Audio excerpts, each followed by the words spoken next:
கிருஷ்ணா, பஞ்சகிட்டு உன்னாலல்லவா அந்த உத்தவரை நான் கொண்டேன். நான் கொண்டேன் என்று ஏன் நீ வீணில் மாறுபட்டுக் கொள்கிறாய்? உன் ஒருவனால் அவனை கொல்ல முடியுமா? உனக்கு முன்னாலேயே 6 பேர் அவனை கொண்டு விட்டார்களே. என்ன சொன்னீங்க கிருஷ்ணா? ஆமா, நடந்ததைத்தான் சொல்கிறேன்.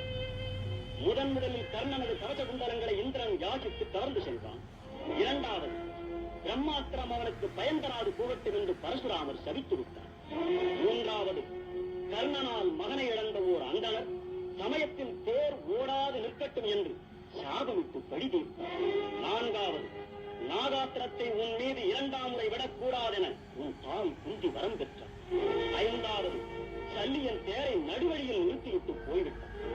6வது, தேரை கீழ் அழுத்தி நாகாத்திரம் உன்னை கொல்லாமல் நான் தடுத்து விட்டேன். ஆக 6 பேர் உன்னை காத்து அவனை ஏற்கனவே கொன்றுவிட்டேன்.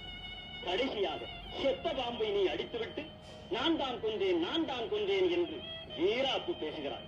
பாவம் பழி என்று பதறுகிறாய்.